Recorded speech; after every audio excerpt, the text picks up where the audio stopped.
Muy bien. Bueno, continuamos entonces con el tema que veníamos revisando. Como ya vimos en la sesión pasada, estamos viendo metodologías para valorar o evaluar proyectos con deuda. Y hemos dicho que, digamos, no hay nada nuevo desde el punto de vista de la clásica metodología del valor presente neto. Son todas un valor presente neto en el fondo. Lo que pasa es que son metodologías que presentan perspectivas distintas o complementarias, como quieran decirlo, a la metodología que conocemos del valor presente neto. Pero en el fondo consisten en, digamos, o no consisten en algo distinto a proyectar un flujo de caja, decidir qué tasa de descuento se usa y traer a valor presente unos flujos de caja futuros. En el fondo es igual que siempre, y entonces lo que cambia aquí, digamos, es la aproximación al tema, si lo quieren ver de esa forma. Entonces ayer vimos, por ejemplo, en la sesión pasada vimos la metodología del APB, o el valor presente ajustado, que consiste, recordamos rápidamente, consiste en que yo valoro primero el proyecto sin los beneficios del financiamiento o los costos que el financiamiento tenga, y luego, o sea, ahí tengo un primer valor, y luego le incorporo eh, o le agrego de forma separada el valor presente que tienen esos beneficios o esos costos de financiamiento. Y esto se hace sobre todo para que sea más sencilla, más fácil la sensibilidad a variar, digamos, la deuda o la tasa de interés y no tener que calcular todo de nuevo. Eh, Porque, digamos, lo primero que se hace es valorarlo o valorar el proyecto sin ninguno de esos efectos, sin ninguno de esos efectos que trae consigo la deuda. Eh, y entonces, bueno, nada, ya tienes el valor del proyecto sin esos efectos y después le vas agregando los efectos separadamente. ¿Por qué? Porque al final yo puedo, cuando yo hago un valor presente, puedo separar, digamos, los flujos de caja o un flujo de caja, digamos, por ejemplo, el flujo de caja del año 1, supónganse que es 100, yo puedo decir que eso es igual a dos flujos de caja de 50 y los traigo a valor presente y deberán sumar lo mismo. Entonces, digamos, partiendo de ese principio que yo puedo agregar los flujos de caja, este, eh, hago también una metodología del eh, valor presente ajustado, eh, que es en el fondo un valor presente neto igual. Entonces hicimos un ejemplo y quedamos en la segunda metodología, empezar a ver o conocer la segunda metodología, que es el flow to equity o el flujo al patrimonio. El flow to equity o FTE, como le vamos a decir, o el flujo al patrimonio de los accionistas. Vuelve a ser, como hemos dicho, un flujo de caja que se descuenta para hallar su valor presente. Vuelve a ser igual que siempre. Lo que pasa es que ahora me estoy parando en los pies de los accionistas y quiero ver el flujo de caja del proyecto, el flujo de caja que reciben los accionistas, ¿verdad? El que reciben los accionistas, y lo voy a tener presente con la tasa de descuento de quién, de los accionistas, que es como si ellos dijeran, bueno, mira, yo estoy financiando parte de este proyecto, yo estoy poniendo un dinero y yo le voy a exigir como rentabilidad mínima a ese dinero, le voy a exigir mi tasa de descuento. Entonces yo voy a evaluar los flujos de caja que me corresponden como accionista, los voy a evaluar con mi costo del capital, con mi tasa de descuento que es RS. De cuando ya estudiamos estructura de capital, ya conocimos cómo se calcula el RS, que es una tasa de descuento de los accionistas para una empresa o para un proyecto apalancado, o sea, con deuda, ¿no? En unos minutos recordamos la formulita. Entonces, se reduce o consiste en tres pasos. Como siempre, el primer paso, que es proyectar los flujos de efectivo, pero en este caso son los que reciben los accionistas. El segundo paso es calcular la tasa de descuento y el tercer paso es la valoración de ese flujo de caja. Es decir, traer a valor presente los flujos de caja futuros con esa tasa de descuento.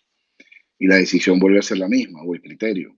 Si el valor presente neto para los accionistas es positivo, entonces el proyecto vale la pena financieramente, y si es negativo, entonces se descarta el proyecto desde el punto de vista financiero. ¿Ok? ¿Alguna duda hasta ahora? No, todo bien.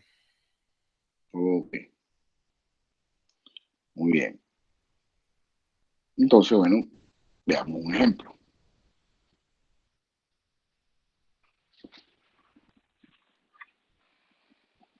Ahí tenemos, como verán, pues, unos datos que son consistentes con el ejercicio que ya estábamos haciendo cuando ilustramos el valor presente ajustado, el APB, que es la metodología anterior. Entonces, en este caso, nos estamos parando en los pies de los accionistas, como ya les comentaba, y entonces, si recordamos del ejercicio anterior, con los datos que nos presentaba, recordamos que la inversión era 1000, ¿verdad? La inversión en el ejercicio anterior era 1000. Lo que pasa es que aquí, como me estoy parando en los pies de los accionistas, tengo que ver es la inversión que los accionistas hacen, porque quiero ver el flujo de caja de los accionistas. Y recordamos que del ejemplo del APB, la inversión era 1000 y también la deuda era 600. En ese ejemplo, ellos se endeudaban por 600. Por lo tanto, los accionistas solo ponen la diferencia. Si el proyecto completo necesita 1000 como inversión y me prestan, me financian vía deuda 600, los accionistas solo tienen que aportar entonces 400. Por lo tanto, en este ejemplo, el flujo de caja, digamos, del año cero, la inversión inicial es $400 por parte de los accionistas, ¿ok? Entonces, su flujo de caja o cash flow del año cero es 400 negativo. Por eso es que ustedes ven que aquí, en este primer año, el, está la inversión inicial de 400. Ya no son los 1000, sino solo los 400 porque estoy parado en los pies de los accionistas. ¿Ok?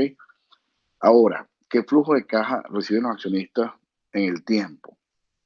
Bueno, recordamos también del ejercicio de la PB que el flujo de caja era incremental y era un flujo de caja después de impuestos, y es este primer, si ustedes revisan los datos, es este primer flujo de caja que tienen aquí para los próximos 4 años.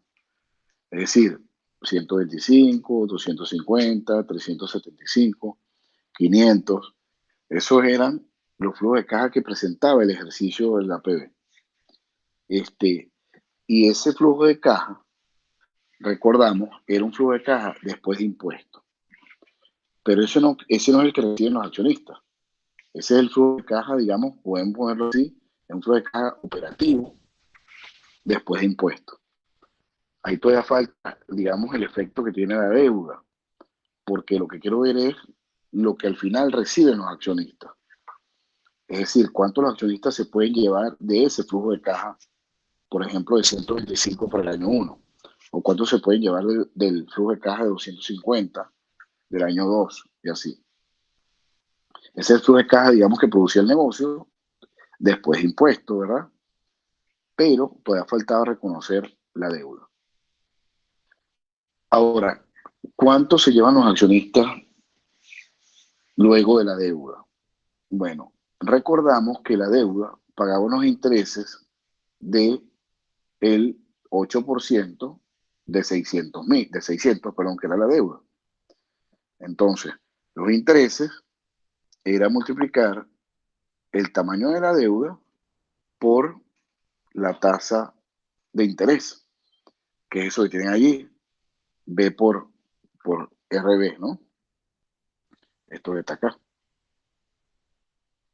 Cuando yo multiplico el tamaño de la deuda, que son 600, lo tienen aquí arriba, 600 por la tasa de interés, que era 8% de ese ejercicio, entonces eso me da los intereses, que eran $48, ¿verdad? $48 anuales, los intereses. Pero la deuda tiene un escudo fiscal, es decir, un ahorro de impuestos gracias a esos intereses. Por lo tanto,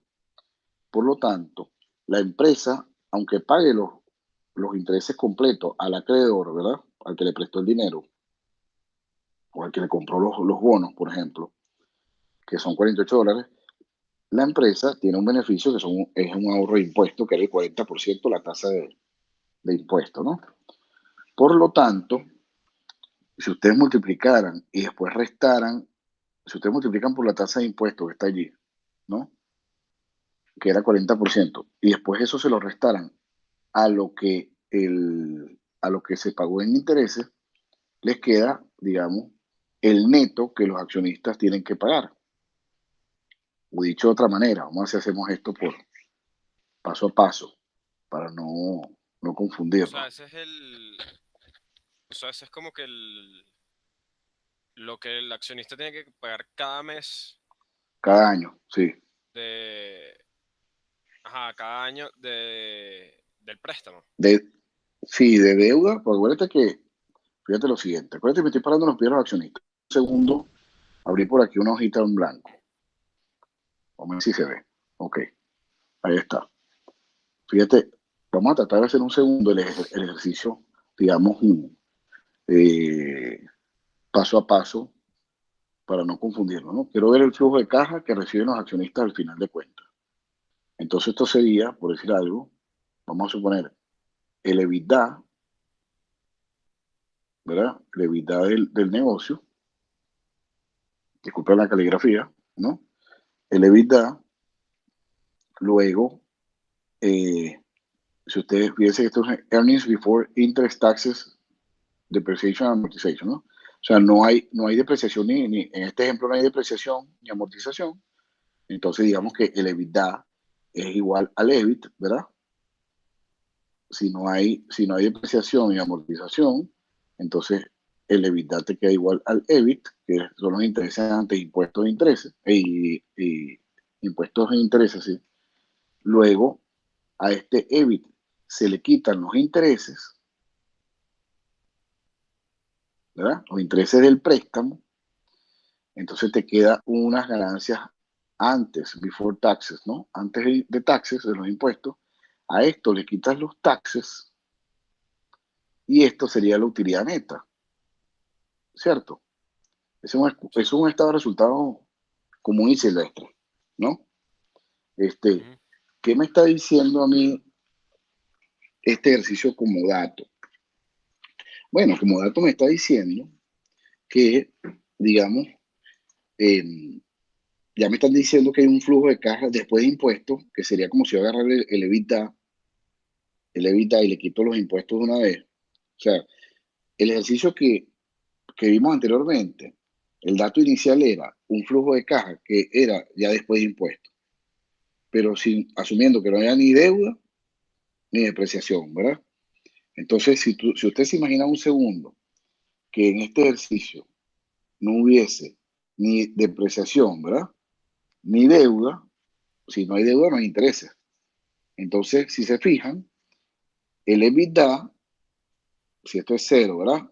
Y esto es cero, el EBITDA es igual al EBIT, ¿verdad? Y el EBIT también es igual a las ganancias antes de impuestos, ¿cierto? Porque no hay ni depreciación ni intereses. Entonces, directamente el EBITDA, si yo le quito el tax, fíjense que si eso es así, esto es igual al EBITDA, ¿verdad? Porque no hay ni gasto de interpretación. Entonces, este EBITDA, si yo le quito los impuestos, llego directo a lo que recibe el accionista. ¿Sí? Me voy explicando. Sí. Ok, O sea, ok. ahí no se han restado los taxes, ¿no? Bueno, si se O los ya, resto, ya tengo la utilidad neta. Si se los resto al EBITDA, si le quito al EBITDA el tax sobre el EBITDA, recuerden que el tax es un porcentaje de la utilidad. Si le quito el porcentaje del tax al EBITDA, y aquí me queda la utilidad neta, que es lo que se llevan los accionistas, ¿no? o sea, el 28,80 No, el sería, 28,80, acuérdate, el 28,80 ya viene de los intereses. Estoy hablando primero, estoy hablando del ok, caso donde no hay ni deuda ni depreciación, ok, ok, ok, ok. que sería el 125 famoso.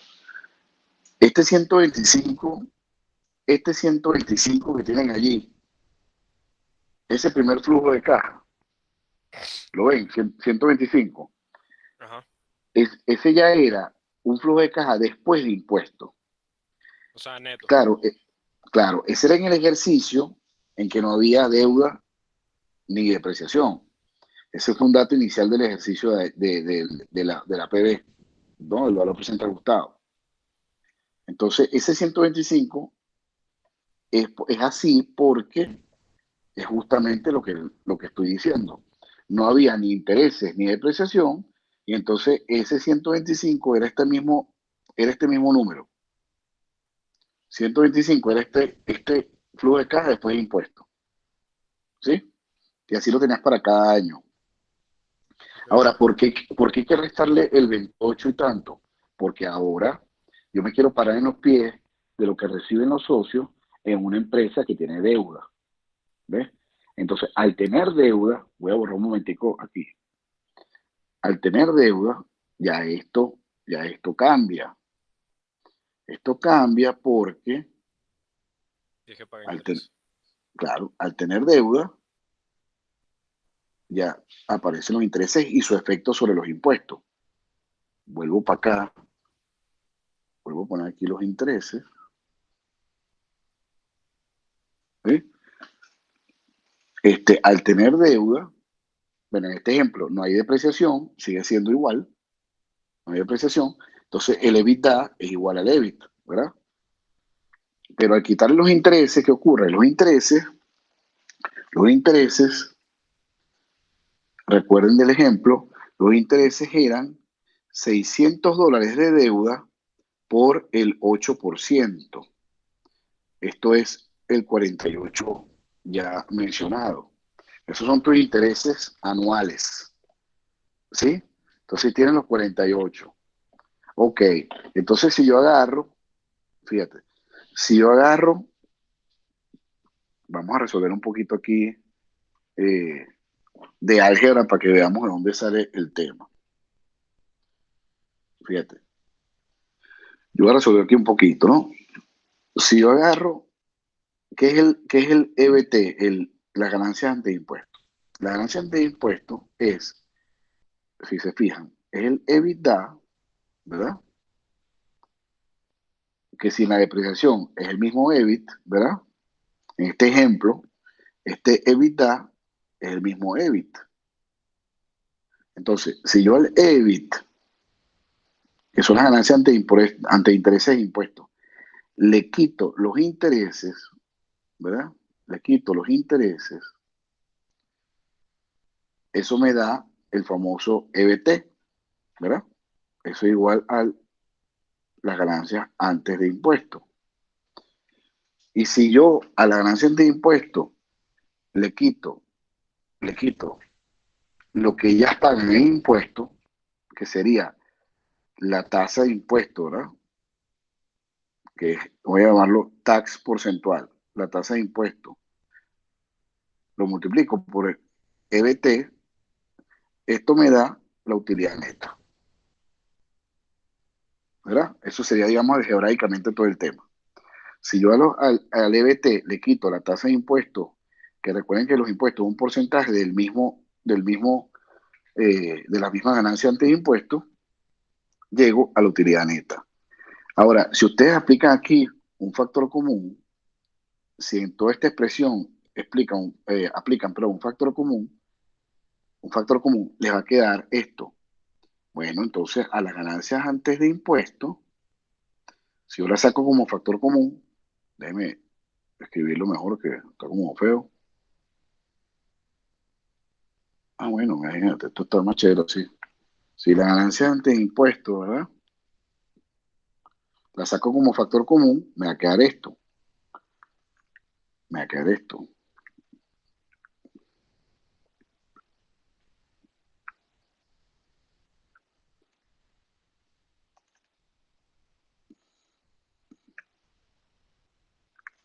¿Sí? Si yo a las ganancias, si yo el EBT, los earnings before taxes, de aquí abajo, de esta relación que les mostré aquí abajo, lo saco como factor común, me va a quedar esto que está aquí arriba, que son las ganancias antes de impuestos por el 1 menos el tax, ¿verdad? Y eso me da igual a la utilidad neta, que es lo que reciben los socios, la utilidad neta, ¿no? Estoy explicando dónde salen los números aquellos para que no nos confundamos. Estoy recordando lo que es el estado de resultados. Entonces de ahí sale la utilidad neta. Ahora, la pregunta es, bueno, ¿qué son las ganancias antes de impuestos? Si se fijan, las ganancias antes de impuestos a su vez son el EBIT menos los intereses. ¿Ves? El EBIT menos los intereses. Entonces yo puedo sustituir aquí arriba, puedo sustituir las ganancias menos los intereses. Entonces voy a hacerlo de nuevo, pero con esto aquí escrito, que creo que me sale mejor. Entonces yo puedo decir, bueno, el EBT es el EBIT, ¿verdad? Al EBIT, perdón, al EBIT le quito los intereses, ¿verdad? Le quito los intereses,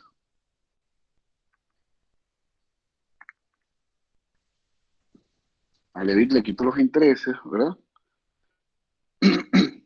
Y eso es el EBT.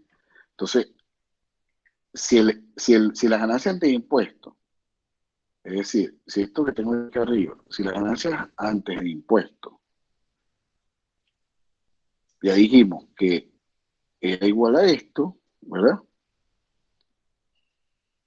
Y lo sustituyo, si la ganancia antes de impuesto era igual a eso, lo sustituyo, bueno, entonces me está dando esto, ¿verdad? Y eso multiplícalo por, me están diciendo, eso multiplícalo por 1 menos el tax, 1 menos, perdón, 1 menos el porcentaje de impuesto que se paga. Y eso le va a dar igual a la utilidad neta. Estoy sustituyendo simplemente. Eso me da igual a la utilidad neta. Ahora, si ustedes se fijan, yo puedo allí resolver un poquito más. Yo puedo allí resolver un poquito más. Yo puedo hacer aquí de nuevo ¿cómo se llama? Una propiedad distributiva, si no recuerdo mal, en mi clase de matemáticas, y decir lo siguiente. Bueno, mira, decir lo siguiente, voy a borrar aquí un poquito. Yo puedo decir, bueno, yo puedo decir, ok, si yo hago aquí un poquito de álgebra y hago aquí una propiedad distributiva,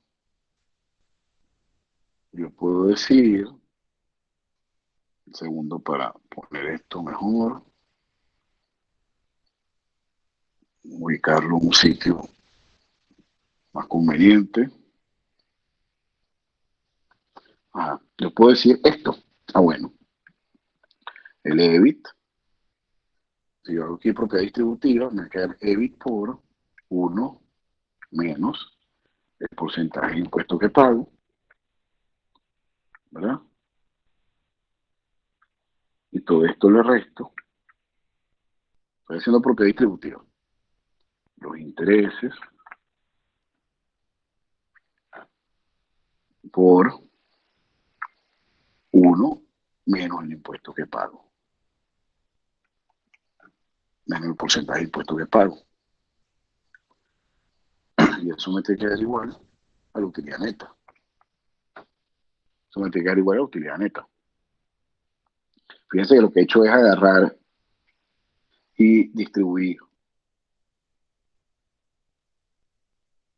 este por este, menos este mismo por este. ¿Sí? Propiedad distributiva. Y ahora, si se fijan, como ya yo había dicho que en ausencia de depreciación, fíjense, como no hay depreciación, ¿verdad?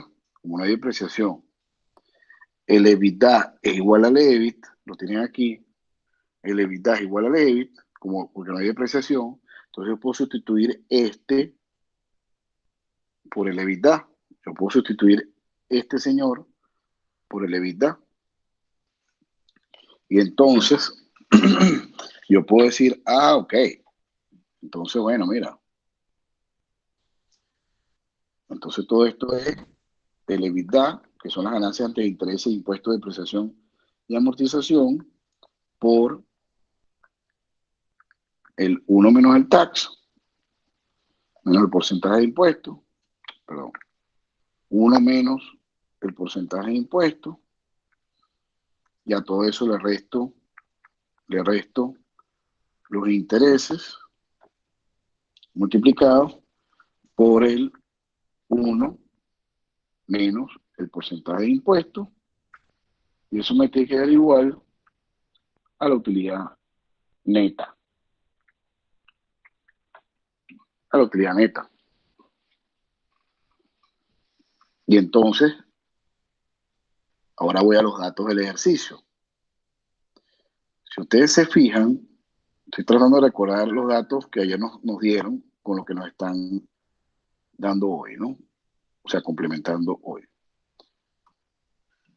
Yo quiero llegar a la utilidad neta porque quiero ver el flujo de caja que recibe el accionista, porque estoy hablando del flow to equity como metodología. Flujo de caja que recibe el accionista. Entonces, en el flujo de caja que recibe el accionista, en el flujo de caja que recibe el accionista,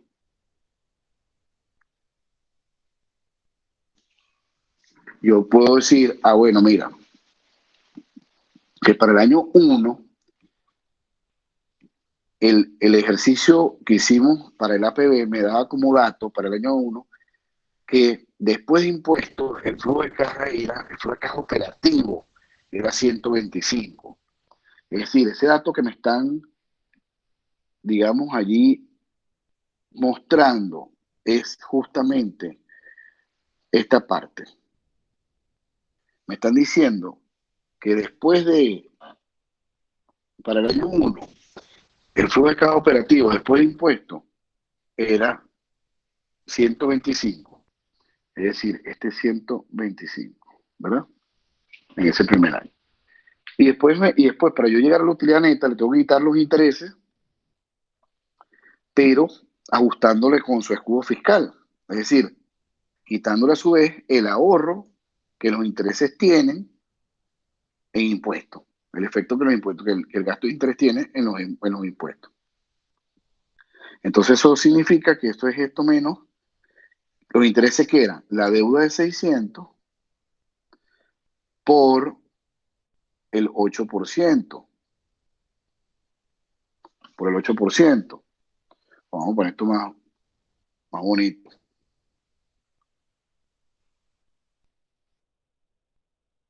$125 ya es el EBITDA por 1 menos el tax.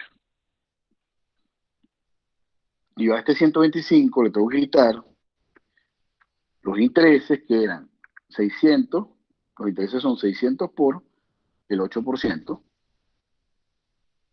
y ajustarlo por su efecto en el ahorro de impuestos, que es el escudo fiscal.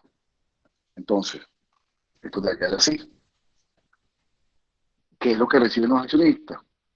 Bueno, los accionistas reciben por un lado los 125 ¿de acuerdo? Los 125, pero de esos 125 no se lo pueden llevar todos, porque esos 125 tienen que pagar deuda, que son estos 48, son los intereses, perdón, tienen que pagar los intereses al banco o al acreedor, que son $48, pero digamos que el efecto no es todos los 48, porque ellos, por un lado, pagan los 48 al acreedor, pero a su vez reciben un ahorro de impuestos. Entonces, el neto que queda es el 48 por el 60%, que es esto que está aquí.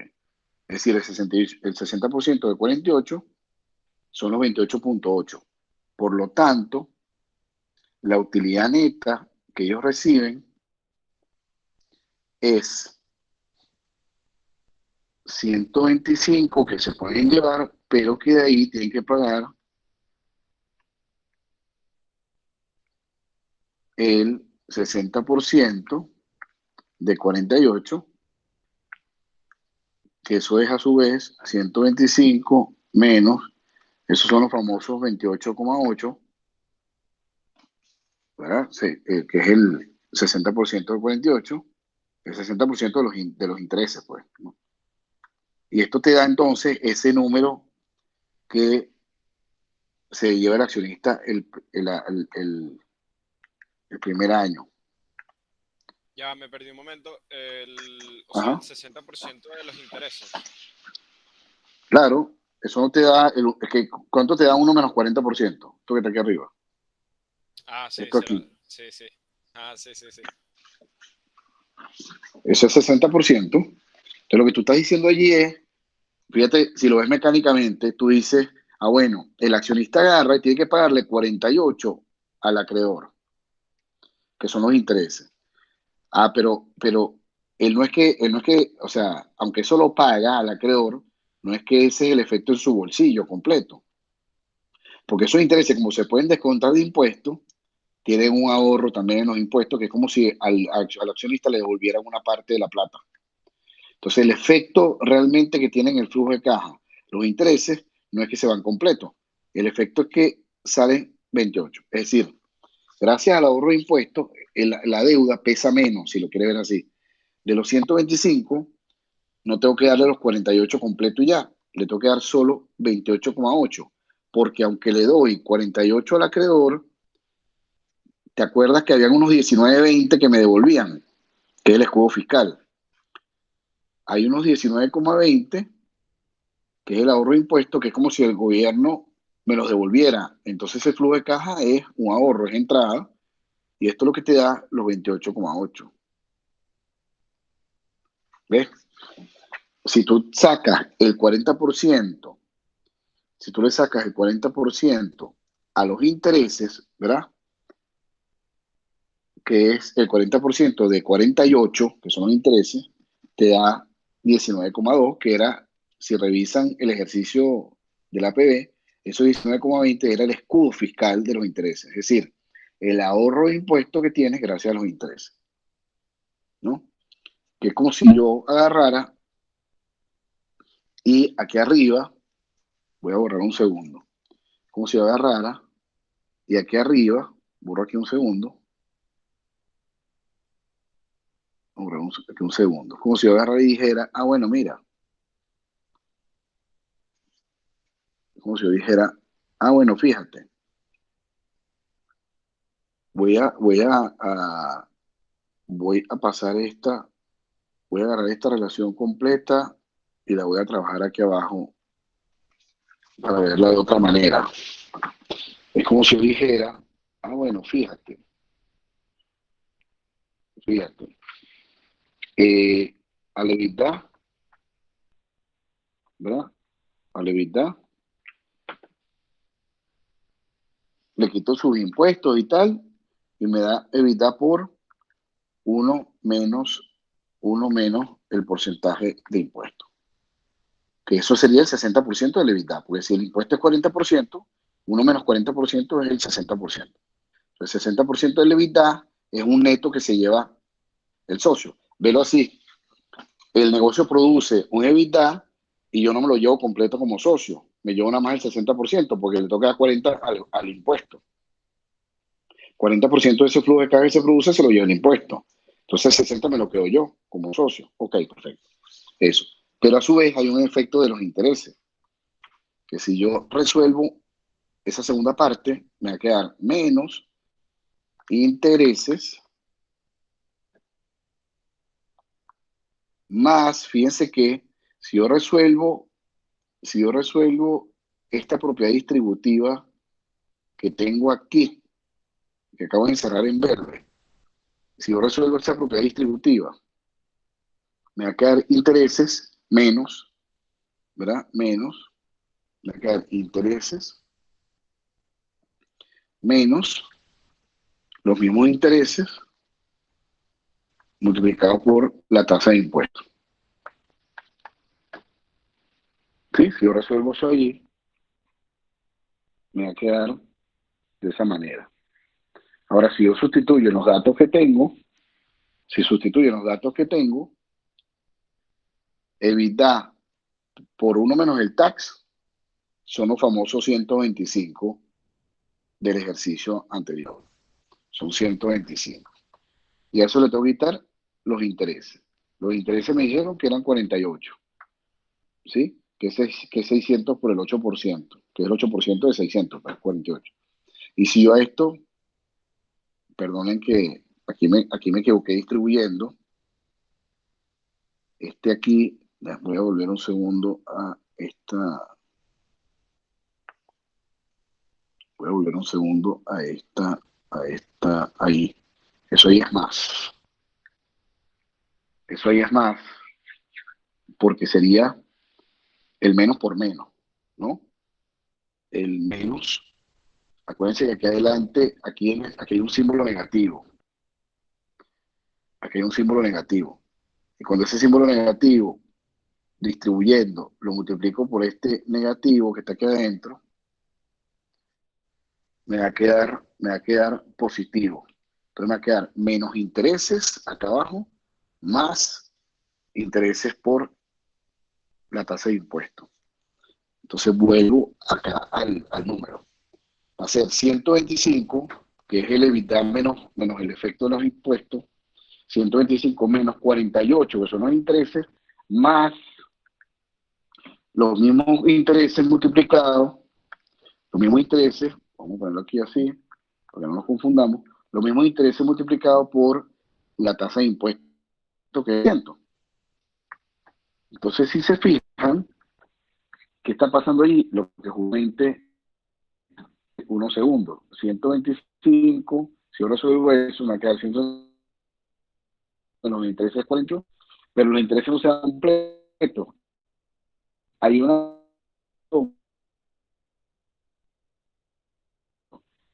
por eso, más o es coherente con la suma, mejor dicho, 48% de 40, el 30% de 48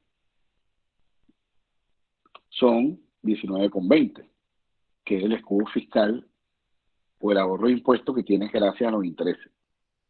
Ahora, si ustedes suman todo esto, me puedo llevar 125, que sí es neto de impuestos, del EBITDA. Le tengo que pagar 48 al banco, por ejemplo, o al acreedor, pero me devuelven 19 de impuestos. Entonces, si yo sumo todo eso, es 125 menos 28,8, que es lo que da justamente el flujo de caja del accionista del primer año. Esto es la utilidad neta. Entonces, claro, disculpen que he hecho este largo paréntesis, pero creo que es importante trabajar el estado de resultados para que sepamos dónde están los números, porque justamente esto último que está acá abajo, esto último que está acá abajo, este 125 menos 48 más 19,2 es igual a 125 menos 28,8. 5 menos 28,8, vuelvo a la presentación, es 125 menos 28,8, es esto justamente que estoy aquí aclarando. Esta primera parte. 125 menos 28,8. Es el primer flujo de caja.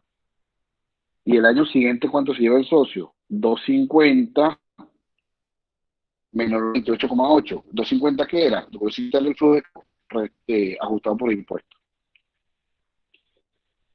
Y el tercer año pues se puede llevar los mismos 175 del ejercicio anterior, que era el flujo o el EBITDA, digamos, que el negocio produjo, restando de sus impuestos, menos, digamos, la relación del tema de deuda, que son los 28,2. Y se lleva el socio, se puede llevar los 500 del negocio ajustados por impuestos, y nos tiene que pagar el tema de la deuda, que es 8, 28,8, y además que tiene que pagar la deuda. Recuerden que la deuda es por 4 años y son 600.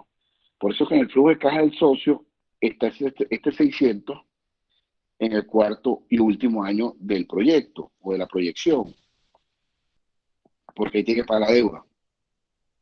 Entonces recuerden que estoy tratando de plantear el flujo de caja del socio, porque la metodología del flow to equity estoy parándome los pies del socio.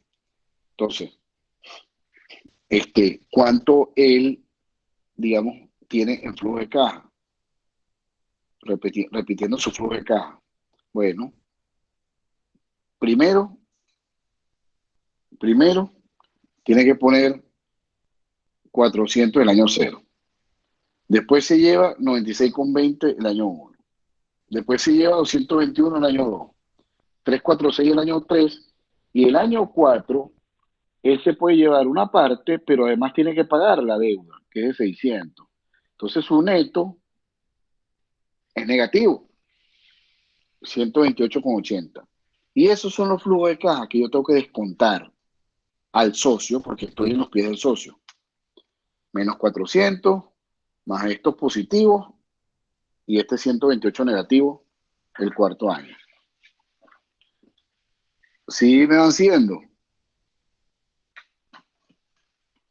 Tiene que revisar los números con calma, pero por eso, bueno, menos mal que esto queda grabado. ¿Alguna duda, comentario? ¿De dónde sale algún número?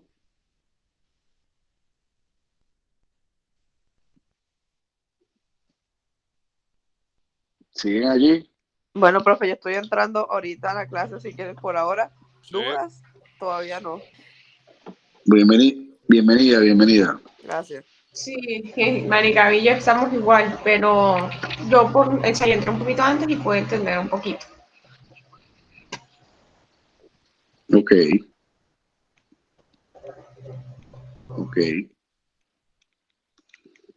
Bueno, Rodrigo y Oriana sí están ahí desde el inicio y vienen siguiendo más o menos la historia.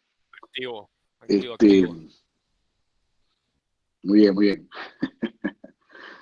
Ok. Muy bien, entonces fíjate, vamos a ver.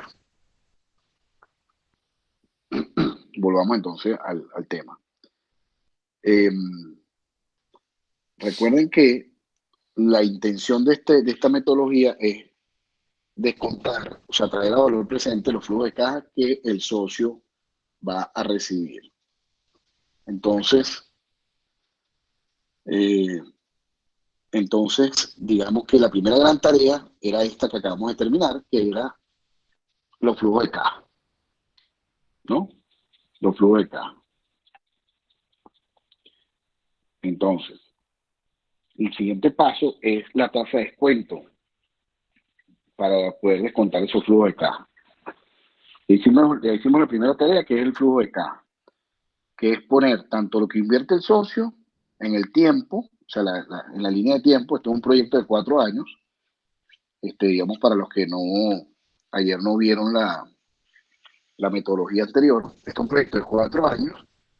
El socio de esa inversión inicial tiene que poner 400, y acá vamos a hacer el flujo de caja que él se lleva, que es, recuerden que el socio se puede llevar la utilidad neta, y si esa depreciación, como la depreciación no es salida de efectivo, tendría que retornar o devolver la depreciación. Es decir, es un flujo de caja que queda en la empresa y que el socio se puede llevar. Pero en este ejemplo en particular, no hay depreciación. Por eso es que no vemos ese ajuste. Entonces aquí, digamos, lo único que se puede llevar él es la utilidad neta. Y eso es lo que acabamos de ilustrar. ¿Cuánto él se lleva de ese flujo de caja? que son estas cifras que están encerradas en azul en esta lámina. Menos 496, 221, 346. Y el último, como hay que pagar la deuda, porque esto es una deuda de 600 a 4 años, ¿verdad? Como hay que pagar la deuda, por eso es que ese flujo de caja último se torna negativo. Pero bueno, ese es el flujo de caja. La primera tarea es el flujo de caja del socio, que es la que acabamos de hacer. Ahora hay que hallar la tasa de descuento. Hay que hallar la tasa de descuento. Como estoy hablando de la metodología del flow to equity o flujo al socio, lo coherente, lo consistente, lo lógico, lo coherente es que yo, si estoy parado en los pies del socio y él es el que está poniendo el dinero, el socio evalúe su flujo de caja con su tasa de descuento. Y su tasa de descuento para una empresa con deuda ya la definimos cuando hablamos de estructura de capital y es el famoso RS. El RS es la tasa de descuento del socio en un proyecto con deuda. Y les recuerdo la fórmula. La fórmula es esta que está aquí arriba. Esta es la fórmula del RS que ya lo vimos cuando hablamos de estructura de capital. Que si se fijan, depende de las siguientes variables. El RO. ¿Qué era el RO? El RO era el rendimiento que el accionista exige para un proyecto sin deuda. Es decir, donde él pone todos los reales. Entonces, si este fuera un proyecto sin deuda, él tendría que descontarlo, los flujos de caja, al RO. Pero como sí tiene deuda, hay que descontarlo al RS, y ese es el que hay que calcular. Entonces, el RS depende de qué? Del RO, y lógicamente, fíjense, al RO tú le sumas algo. Por lo tanto, el RS, lógicamente, tiene que ser mayor que el RO. Y ya eso nos lo decía Miller y Modigliani. Miller y Modigliani, si ustedes recuerdan los temas de estructura de capital, ya nos decían que el rendimiento que el accionista exige a un proyecto con deuda es mayor que el rendimiento que el accionista le exige a un proyecto sin deuda. ¿Por qué? Porque hay más riesgo, hay más tensión financiera, hay más riesgo de quebrar. Entonces, como la deuda cobra primero, el rendimiento que el accionista le exige a un proyecto con deuda es mayor que a un proyecto sin deuda.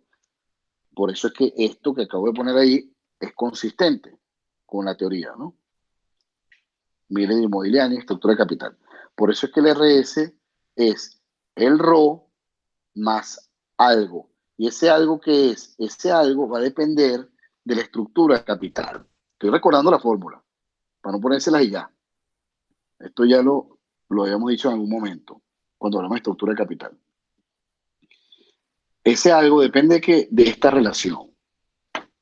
Esa relación es la estructura de capital, donde el numerador es la parte que hay en deuda y el denominador, esto arriba es la deuda o la parte de los activos que está financiando la deuda y el denominador es qué parte de los activos está financiando el patrimonio. Entonces en esa relación, eso se llama la estructura de capital, de esa relación depende entonces, ¿verdad? El RS, porque en la medida que está más apalancado, si está más apalancado, ¿cómo es la estructura de capital? Es mayor a 1. O sea, es un número cada vez mayor, ¿no? Si yo, por ejemplo, tengo,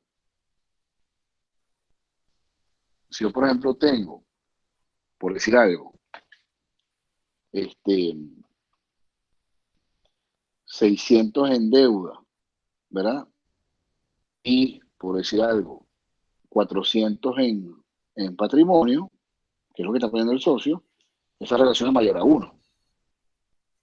Entonces, el numerador sería lo que hay en deuda y el denominador lo que hay en patrimonio, financiando los activos. Entonces, ese indicador que es la estructura de capital puede ser tantas veces, cuantas veces sea esa relación, dependiendo de cuán grande es la deuda con respecto al patrimonio. Y entonces por eso el RS depende de esa relación y en la medida que esa estructura de capital es más grande, como indicador, el RS es mayor. Porque hay más riesgo, ¿no? El RS es mayor. También dependerá del impuesto, de la tasa de impuesto, y dependerá de la tasa de la deuda, que es el RB. Entonces, ese es para recordar la formulita con la que se calcula el RS. Ahora, el primer dato que hay que calcular es la estructura de capital, porque en este ejemplo no es tan sencillo como 600 sobre 400. No es tan sencillo como 600 sobre 400. La deuda es 600, pero el patrimonio es un poquitico más de 400. ¿De dónde va a salir eso? Por supuesto, si usted pone 400 ahí, digamos, el número le va a dar distinto, no es exacto, pero no está muy lejos. ¿De dónde sale ese patrimonio? Aquí hay que recordar lo que ya hicimos en el APB, en la metodología anterior. Si ustedes recuerdan esa metodología descontaba primero el proyecto sin deuda, o sin los efectos de la deuda, y lo descontaba al RO. Y si ustedes revisan esos datos, el RO es 10% en ese ejemplo, que es el rendimiento que los accionistas le exigían al proyecto sin deuda. Entonces yo traía valor presente primero, los flujos de caja futuros del proyecto, sin el efecto de la deuda, y los descontaba al RO. Y eso es lo que suma todo este flujo de caja que está aquí siendo descontado. Todo ese flujo de caja que está siendo descontado. ¿Me siguen escuchando?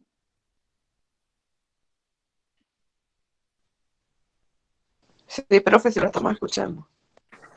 Sí. Okay. Muy bien.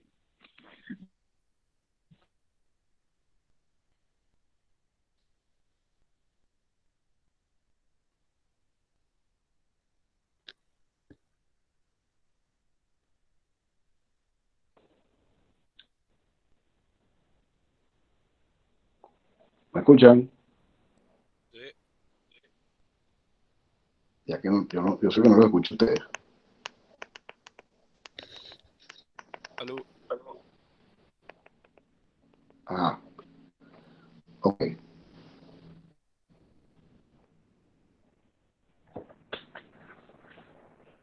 Ok, ¿me escuchan ahí? Sí. Ok, perfecto. Sí, es que creo que los audífonos se me quedaron sin batería otra vez. Ok. Entonces, lo que le estaba diciendo ahorita es que lo primero que se en el APB, recordando la metodología, es traer a valor presente los flujos de caja futuros y descontarlos al RO. ¿Por qué? Porque el RO es el rendimiento que le exige el accionista a un proyecto sin deuda. Y eso es lo que está encerrado en ese cuadro, en ese cuadro verde que está allí. Ahora, en la misma metodología, pues tú le sumabas los efectos de la deuda. Y en ese ejemplo que hicimos en el APB, lo único que se sumaba era el escudo fiscal o el valor presente del escudo fiscal, que es el ahorro de los impuestos que tiene hacia la deuda, y lo descontaba al 8%, que ese 8% es la tasa de la deuda. Recuérdense que el escudo fiscal de la deuda se descuenta a su tasa, a la tasa de la deuda. Y se le sumaba entonces esta parte. Si ustedes revisan ese ejercicio, ese valor presente daba 1007,09. Que si tú le restabas los 1000 de inversión, te daba el valor presente neto, te daba 7,09. Si revisan ese ejercicio. Ok. ¿Por qué nos interesa eso ahorita? Para yo saber del valor del proyecto, cuánto está poniendo la deuda y cuánto está valiendo la parte del patrimonio. Entonces, si el valor del proyecto es 1007,09, si ese valor es 1007,09, de los cuales 600 es el valor de la deuda, entonces, por diferencia, el valor del patrimonio es el complemento. Si tú a los 1007 le quitas los 600, te quedan 407. Ese valor del patrimonio, 407, en el valor de este proyecto. Entonces, si vuelvo a la estructura de capital, recuerden que es la deuda sobre el patrimonio. Deuda sobre patrimonio. Entonces, si la deuda es 600 y el patrimonio es 407, sustituyo esa relación en la fórmula del RS que tenemos arriba, y es esta parte que está aquí, que acabo de, voy a encerrar en otro color para que sea mejor. Es esta parte que está acá, 600 sobre 407, 0,9. Esa es la estructura de capital. Ese es B sobre S. Y lo incluyo en la fórmula. Entonces, resolviendo ahora la fórmula, que tengo ya todos los datos, tengo el RO era 10% del ejemplo ayer. La estructura de capital es la que acabamos de poner.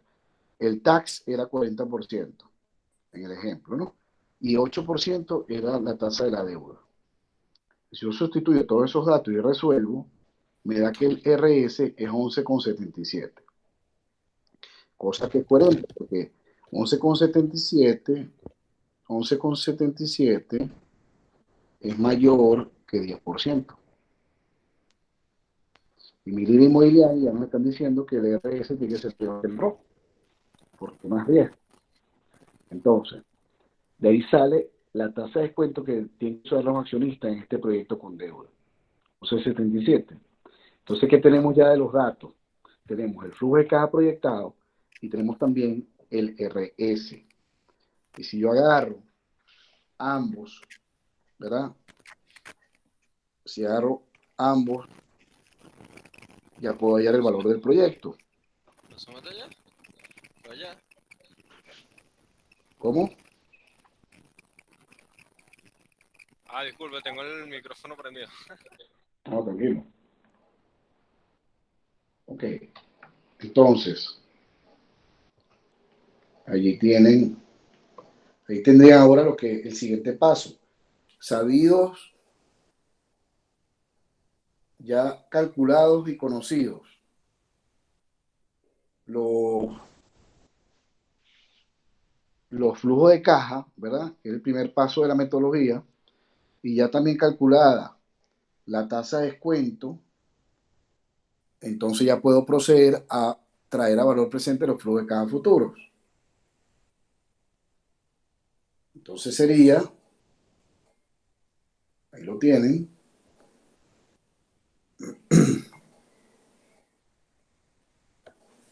ahí los tienen, sería traer a valor presente cada uno de estos flujos de caja. Los retomo, ¿no? El flujo de caja era 400 invertían los socios del año 0. Después se llevaban 96,20 el año 1, 221 el año 2, 346, y el último año era negativo porque había que pagar la deuda, ¿no? Entonces, me traigo los flujos de caja y ahora los tengo que traer a valor presente a el RS que acabo de calcular. Al RS que acabo de calcular. Lo tienen ahí. Entonces, si hago ese ejercicio, ya los 400 están en el presente, no tengo que traerlos a valor presente. La primera fracción es el valor presente del primer flujo de caja.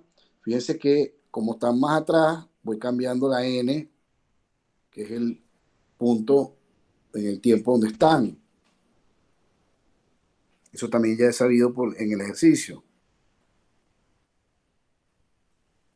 Entonces, cada fracción es el valor presente y fíjense que la última es restando porque es negativo el flujo de caja, lógicamente. La última es restando porque es negativo el flujo de caja. Entonces sumo algebraicamente y llego al valor presente neto de este proyecto para los socios, parado en los pies de los socios. O sea, esto es el flow to equity.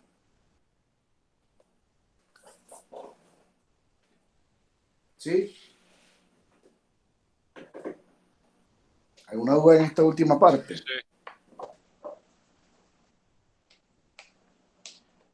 El resto de este ejercicio o de esta metodología es estar muy lúcido para saber cuál es el flujo de caja de cada año del socio. Ese es el gran reto, porque después calcular el RS es relativamente sencillo, es usar la fórmula, pues. Y luego te traes a valor presente cada flujo de caja. Lo complicado aquí en tal caso es sumar y restar lo que hay que sumar y restar para llegar al flujo de caja del socio. Entonces, ahí tienen en este, digamos, así termina, digamos, el cálculo del valor presente neto del negocio para el socio. Estoy parado en los pies del socio, pues estoy usando el flow to equity como metodología. ¿De acuerdo? Denme un segundo y ya sigo con ustedes.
Muy bien.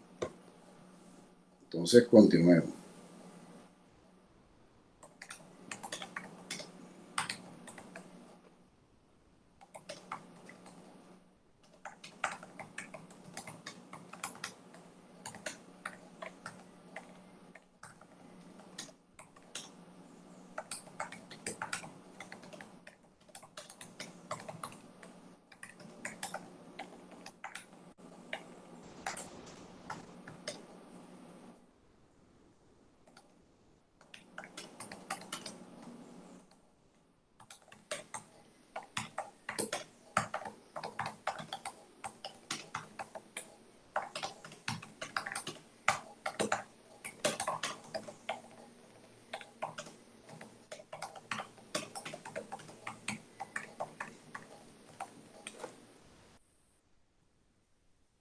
Ok.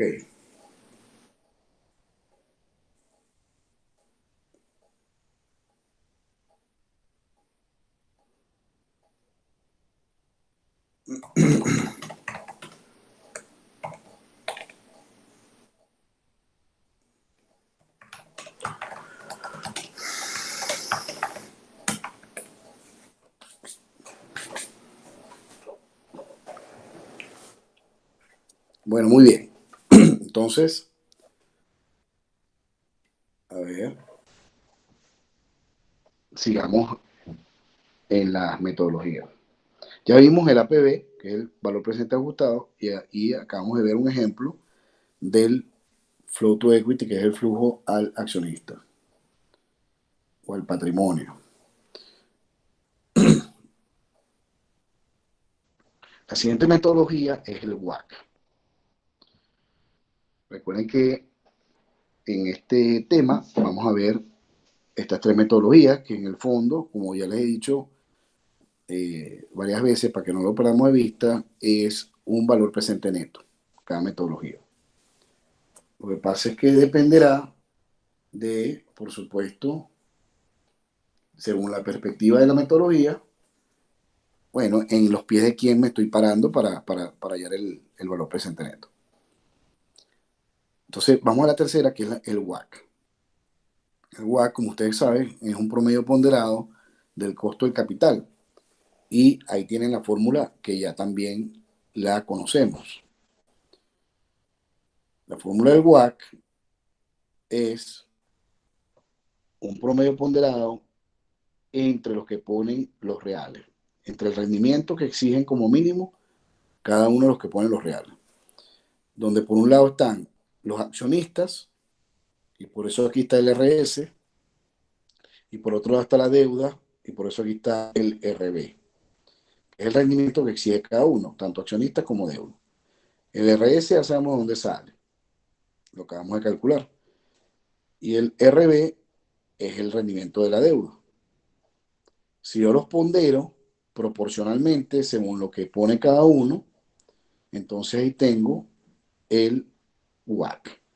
Entonces, ¿en qué consiste esta metodología? Esta metodología consiste en que voy de nuevo a hallar el valor presente neto del proyecto, pero lo que voy a descontar a la tasa del WACC, que va a ser mi tasa de descuento, voy a descontar los flujos de efectivo del proyecto no apalancado. No apalancado, como si no tuviera efecto de la deuda, el no apalancado. Y eso se descuenta al WACC. Entonces, fíjense la diferencia entre las tres metodologías, que después en una lámina yo las resumo. Pero aquí, digamos, a diferencia de la anterior, por ejemplo, en la anterior era el flujo al accionista se traía al RS, se descontaba al RS para su valor presente. Aquí voy a descontar al WACC el flujo efectivo como si el proyecto no estuviera apalancado. ¿Ok? Entonces, la primera tarea es calcular el WACC. Ya el RS lo conocemos y ya el RB también lo conocemos. Y para este ejercicio vamos a suponer que la razón objetivo o target que tiene de estructura de capital, ¿no? De deuda capital, esta empresa o este proyecto es 1.50. Es decir, el target que yo quiero lograr en el tiempo, en la relación deuda capital, es 1.50. 1.50. Que, si se fijan, más o menos 400 de esos, cuando yo digo que esto es 1.50, es más o menos 400 entre 600, ¿no? 400 entre 600 es más o menos 1.50. Bueno, más o menos no, exactamente 1.50, ¿no?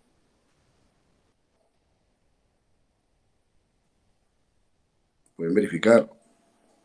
Esto da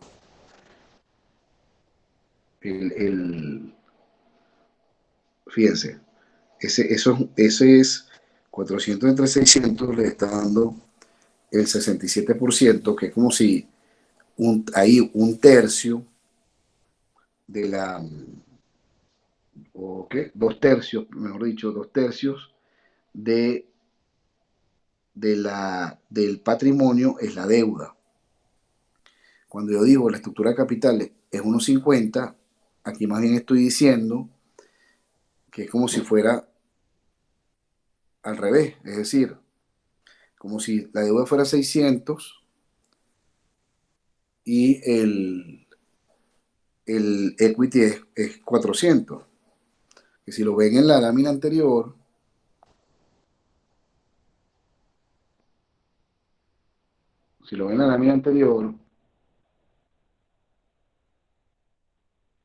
ahí lo tienen encerrado acá abajo lo resaltamos. La estructura de capital era 600 entre 407. Eso fue lo que quise decir, no 400 entre 600, sino que la deuda era 600 y me confundí ahí con el valor. No era 400 la deuda, es al revés, 400 lo que ponían los socios. 600 es la deuda y el resto lo ponían los socios. Si ustedes dividen ese 600 entre 400, le da más o menos entre 407 le da un poquito menos que unos 50.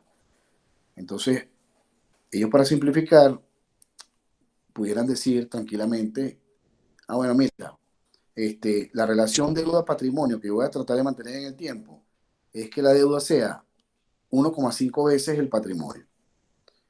Es decir, que si yo tengo 1.000 de patrimonio, 1,5 veces la deuda es 1.500 la deuda entonces.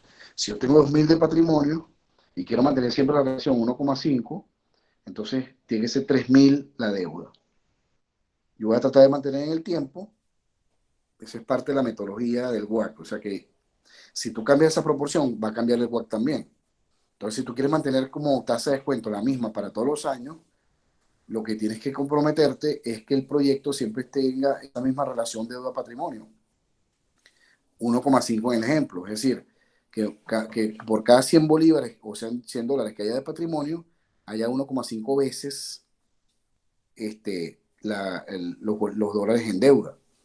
Entonces, si tengo $100 de patrimonio, tendré que tener 150 de deuda para que la proporción se mantenga 1,5. Si tengo 300 de patrimonio, tengo que tener 450 en deuda para que se mantenga 1,5. Eso es lo que quise decir en el ejemplo. Entonces, volviendo al WACC, ellos quieren mantener esa proporción en el tiempo para entonces poder hablar de un WACC como tasa de descuento constante para todos los flujos de caja. Entonces, 1,5 veces la deuda contra el patrimonio. Por lo tanto, la deuda va a ser siempre 1,5 veces el patrimonio. Eso es lo que acabo de decir. Si yo tuviera 100 bolívares en patrimonio, entonces tengo que tener 150 en deuda. Si yo tengo $500 en patrimonio, yo tengo que tener entonces 1,5 veces, sería 750 en deuda. Eso es lo que quiere decir, pues, que voy a mantener constante la proporción deuda a patrimonio en 1,5. En 1,5. Estos serían, digamos, los patrimonios y estos serían las deudas para cada uno de esos niveles de patrimonio. ¿Ok? Muy bien. Entonces, entendiendo eso así, se busca la proporción que pone la deuda del total, ¿no? Es decir, fíjense que para llegar al WACC, voy a borrar un poquito, para llegar al WACC, yo necesito, ahora para sustituir en la fórmula, necesito esta proporción, que es cuánto de patrimonio, cuánto financia el patrimonio del total del 100%, digamos, del activo, y cuánto financia la deuda de ese 100%, para hacer entonces la proporción o el promedio ponderado. Lo necesito para el promedio ponderado. Entonces, vamos a resolver un poquito. Vamos a poner vamos a poner esto como ejemplo. Aquí tienen, acá abajo tienen el tratamiento, digamos, algebraico para poder llegar allí. Si yo quiero mantener esta relación constante, por lo tanto, yo siempre voy a tener 1,5 veces lo que tengo en patrimonio para tenerlo en deuda. Es decir, la deuda va a ser 1,5 veces el patrimonio si ustedes despegan de ahí la B, ¿no? La B de esta mayúscula, de bono. Entonces, ¿qué ocurre? Si yo sustituyo acá en esta relación y la trabajo, yo tengo que la B es 1,5 veces el patrimonio, y en el denominador tengo patrimonio más el valor de la B, que es 1,5 veces el patrimonio. Si yo resuelvo y sustituyo, y las S se van, ¿verdad? Las S se simplifican, entonces tengo 1,5 entre 2,5, eso da 0,60. ¿Qué quiere decir esto? Que el 60% de los activos lo está poniendo la deuda. Y por complemento, para llegar al 100%, el 40% lo está poniendo el patrimonio. Entonces, de esa manera, yo tengo las proporciones de lo que pone cada uno para poderlas utilizar esas proporciones en el promedio ponderado. Recuerda que el WACC es un promedio ponderado. Entonces, hay otra manera más sencilla de hacer esto. Esto es, por ejemplo, ponerle un numerito sencillo. Es decir, mira, si el patrimonio es 100,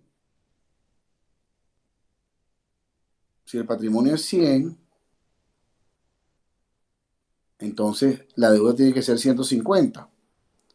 Y si yo sustituyo, dándole ese valor, por ejemplo, para mantener esa proporción, si el patrimonio es 100, la deuda tiene que ser 150. Y si yo sustituyo, por ejemplo, tendría 150 de deuda entre deuda más patrimonio, que es 100 más 150. Y si yo resuelvo esto, tengo que esto es 150 entre 250. Y si ustedes resuelven eso debe dar 60%. 150 entre 250, 60%, o 0,6. Y por lo tanto el complemento es 0,4. Entonces, conocido o conocidas ahora esas proporciones, vuelvo a la fórmula del WACC y digo, bueno, el 40% lo pone el patrimonio y él exige el RS, que ya lo calculamos en el método, en la metodología pasada. Y el 60% restante lo pone la deuda y ella me cobra el 8% de rendimiento. Sustituyo la tasa de impuesto, que ya la conozco también, que es 40%, y ahora resuelvo y me da que el rendimiento promedio ponderado de los que ponen el capital es 7,58. Ese es el primer paso de esta metodología. Hallar el WACC que va a mantenerse a lo largo del proyecto.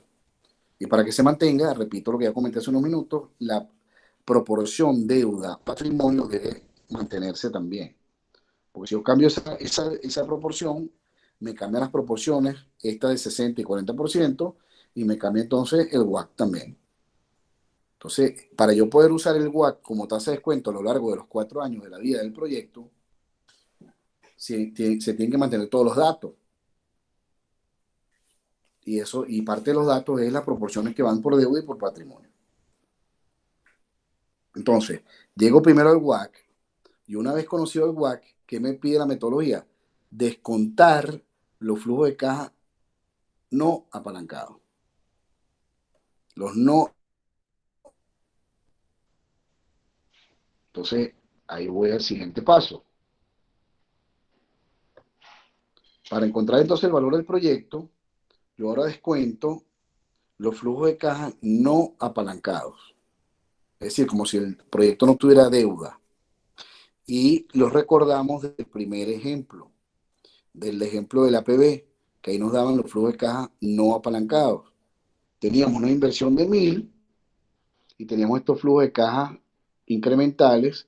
Recuerden que estos son flujos de caja ya neto de impuestos, porque el impuesto sí lo tengo que pagar. Lo que me están diciendo es que no sea apalancado, pero el impuesto se paga. Estos flujos de caja eran el famoso EBITDA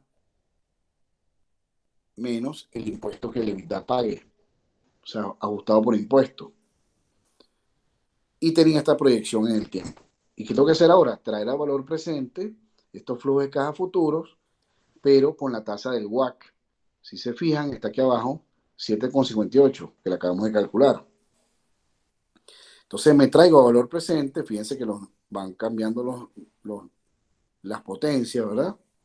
De ese denominador, porque está, digamos, más atrás en el tiempo, cada uno de los flujos de caja. Voy sumando los valores presentes de esos flujos de caja, le resto la inversión inicial, porque quiero hallar un valor presente neto, y me da 6,68. Descontados al WACC. ¿Ok?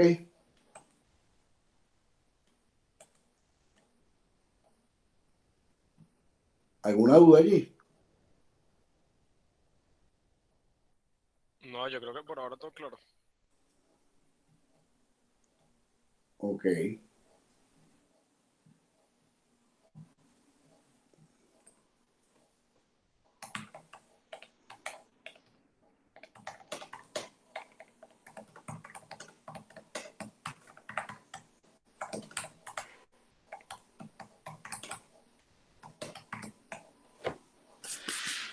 Ok.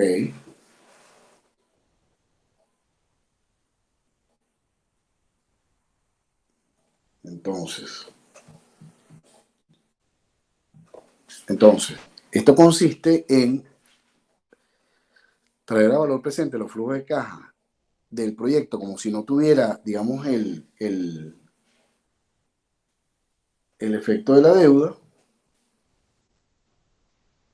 ¿no? Y se descuenta al WACC. Y el WACC lo calculamos con la formulita del WACC.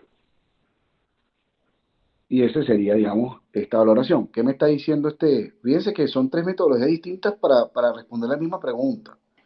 La misma pregunta es si el proyecto vale la pena o no financieramente, o sea, se agrega valor o no. Los resultados, por supuesto, son distintos, pero las metodologías son distintas. Entonces, comparando los tres enfoques, bueno, lo que acabo de decir, los tres enfoques persiguen la misma tarea. La valoración en presencia de financiamiento con deuda, o sea, valorar un proyecto con deuda. Entonces hay unas recomendaciones que la práctica y la teoría enseñan, que es que, por ejemplo, se recomienda usar el WACC o el Flow to Equity si la relación objetivo, o sea, la relación target, deuda a valor de la empresa, o dicho de otra manera, la estructura de capital, o sea, deuda a valor, deuda a patrimonio o deuda a valor de la empresa, se mantiene constante. O sea, si yo lo voy a dejar constante para todo el proyecto, para toda la vida del proyecto, entonces yo puedo usar, se recomienda usar el WACC o el Flow to Equity. ¿Por qué? Porque si eso es así, entonces el WACC resultante, o sea, la tasa WACC o la tasa LRS, o sea, o el RWACC o el RS se mantienen constantes.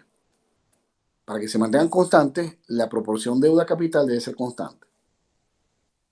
Entonces, se recomienda usar esos métodos. Si la deuda, lo que va a ser constante es el tamaño de la deuda, como el caso de la APB, que hicimos que eran $600 de deuda para los 4 años, o los 4 años, ¿verdad? Y la pagan el cuarto año. Si el nivel de deuda es el que se conoce para toda la vida, entonces usar el APB. Usar el APB. Y en la práctica, digamos, el WACC es el más común. La verdad es que yo, cuando valoro, lo que uso prácticamente es el WACC siempre. Pero bueno, por ejemplo, en el libro del Ross, en el Finanzas Corporativas del Ross, se ilustra el WACC, el APB, el valor presente ajustado, se ilustra con el caso, por ejemplo, de este famoso libro que se llama Bárbaros en la entrada, Barbarians at the Gate. Es un famoso libro de finanzas, es una novela para ilustrar el caso de Nabisco cuando, cuando fue comprada cuando hubo un takeover que hizo la gerencia. Eso se llama un leverage buyout. Hizo una compra apalancada a la gerencia, compró la empresa, digamos. Es como si el CEO de la compañía y los vicepresidentes ejecutivos le hicieran un takeover a la empresa pidiendo un préstamo. O sea, compraron la empresa donde ellos mismos trabajaban con, con un apalancamiento fuerte. Eso se llama un leverage buyout. Leverage buyout, su acrónimo es un LBO, un leverage buyout, que es una compra apalancada. O sea, apalancaron la misma empresa para comprarla a ella misma. Entonces es un caso famoso y lo ilustran con el APB porque ellos, para valorar las acciones de la compañía, usaron justamente el valor presente ajustado como metodología. Entonces en el Ross presentan ese ejemplo como ilustración del método, el caso de Nabisco. Ese libro es muy interesante, lo venden en Amazon, por supuesto, también está en Kindle, y se llama Barbarians at the Gate. Yo no sé si lo tengo creo que lo puedo buscar aquí rapidito en Kindle. A ver, Kindle.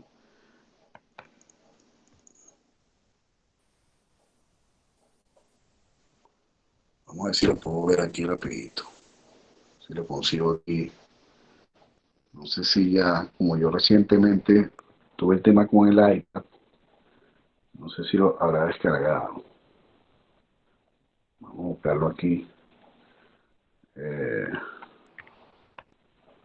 Aquí está. Ah, bueno, por supuesto no está descargado. Ah, bueno, iba descargando rápido por lo menos.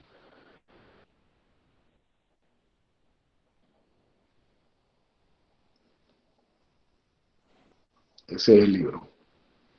Barbarians at the Gate. Es la caída de Nabisco. Estos son los autores y tal.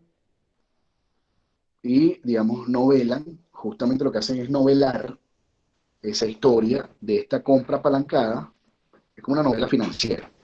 Esta compra apalancada de los mismos ejecutivos de la compañía comprando a ella misma, a su misma compañía. Entonces, perdonen el paréntesis, recomendarle por supuesto el libro. Entonces yo lo que voy a hacer en la próxima clase es que voy a buscarme ese capítulo del ROS donde está la ilustración del método de la APB con ese caso de Nabisco y vamos a ver el método para que vean cómo ellos valoraron la empresa con ese método para después entonces ofrecer tanto por las acciones para comprarlas. Entonces, en el mundo real, bueno, digamos, el WACC es el más utilizado, aunque ese ejemplo es un ejemplo del APB, es un ejemplo del valor presente ajustado como método. Ok, entonces aquí tenemos una tablita de resumen de las tres metodologías que se usan en cada una. En el caso del APB, que es el valor presente ajustado, la inversión que se resta es toda, que en el ejemplo eran los $1,000 que se invertían, ¿no? El flujo de caja que se descuenta el flujo de caja no apalancado y se descuenta al ROE, porque recuerden que la primera tarea es valorar el proyecto no apalancado. Es el valor presente no apalancado de la empresa o del proyecto, eso es lo primero. Y luego se le agregan los efectos financieros o los efectos, digamos, colaterales del financiamiento, de la deuda, de la depreciación, o sea, de lo que genera el financiamiento. En ese ejemplo no hay depreciación. Ese efecto colateral se agregaría, lo vamos a hacer en otro ejemplo, pero en ese caso no había depreciación, entonces no, el único efecto colateral que agregábamos era el del financiamiento, el del escudo fiscal de la deuda. Pero, por ejemplo, la deuda también te genera costos para emitir la deuda. Entonces, eso habría que restarlo. Hay otro ejemplo donde lo hacemos y lo tomamos en cuenta, que son los llamados costos de flotación. Eso lo comenté en la sesión pasada. Si vemos en la metodología del WACC, la inversión inicial también es toda.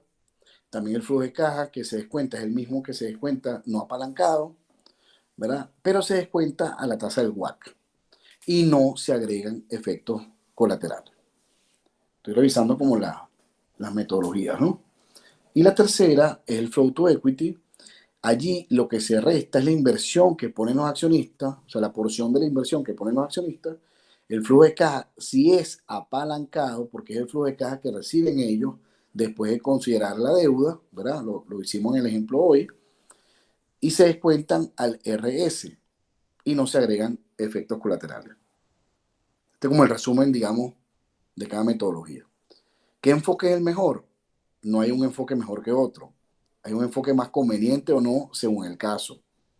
Entonces lo que se recomienda es usar el APB si el nivel de deuda es constante o usar el WACC o el FTE cuando lo que sea constante es el ratio de deuda a capital. O sea, la estructura de capital constante, que es distinto.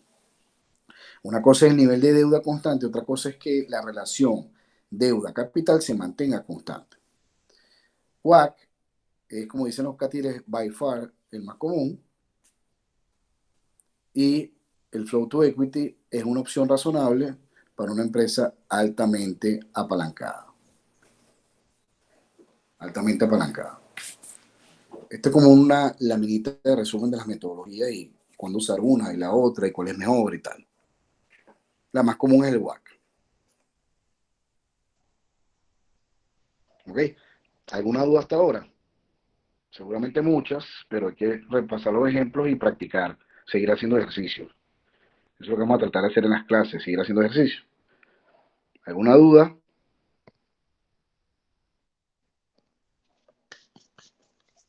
No, profe, por ahora todo bien. Yo voy a estudiar el fin de semana y cualquier cosa, Bueno, eh, igual estamos en o sea, contacto, igualito, sí, igual estamos en contacto, exacto. cualquier duda me preguntan.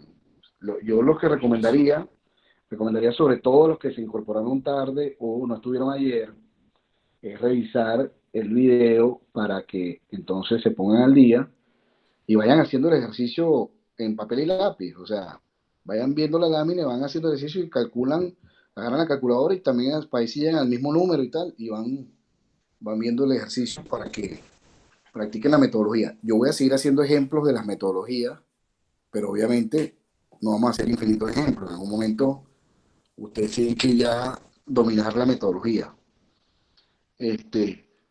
Y bueno, nada, como ya van a ser las 10, dejamos la clase hasta acá y seguimos entonces la semana que viene. ¿Ok?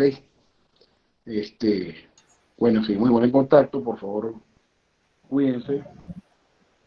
eh, no dejen para, Sí va, profe, gracias, hasta luego. no dejen para tarde repasar la materia y bueno, seguimos en contacto Sí va. por WhatsApp y le pongo en un rato cuando ya se descargue el video allí.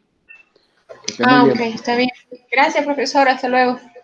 Hasta luego, saludos. Luego.